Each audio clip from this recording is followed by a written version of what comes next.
মধ্যপ্রাচ্যের দাবানল আজ এক নতুন এবং ভয়ঙ্কর মোড় নিয়েছে। যে আশঙ্কা বিশ্বজুড়ে টেনশন বাড়িয়েছিল তাই সত্যি হলো। আয়াতুল্লাহ আলী খামেনি, যিনি গত 4 দশক ধরে পশ্চিমা বিশ্বের মাথা ব্যথার কারণ ছিলেন, তিনি আর নেই। ডোনাল্ড ট্রাম্প একে মুক্তির সূচনা লগ্ন হিসেবে দেখলেও বিশ্লেষকরা বলছেন ভিন্ন কথা।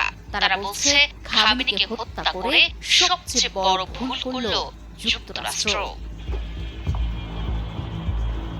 শনিবারের যৌথ অভিযানে মার্কিন এবং ইসরায়েলি মিসাইল যখন তেহরানের সুপ্রিম লিডার কম্পাউন্ডে আঘাত হানে, তখন শুধু একটি ভবনের পতন ঘটেনি, বরং মধ্যপ্রাচ্যের স্থিতিশীলতারও পতন ঘটেছে। ইরানের ফার্স্ট নিউজ এজেন্সি খামেনির মৃত্যুর খবর নিশ্চিত করার পরপরই ক্ষোভে ফুঁসছে তেহরান। আর তাই তো ওয়াশিংটন ভিত্তিক থিঙ্ক ট্যাঙ্ক আটলান্টিক কাউন্সিলের উপদেষ্টা হারলান উলম্যান আল জাজিরাকে খোলাখুলি বলেছেন, যুক্তরাষ্ট্র সবচেয়ে বড় ভুল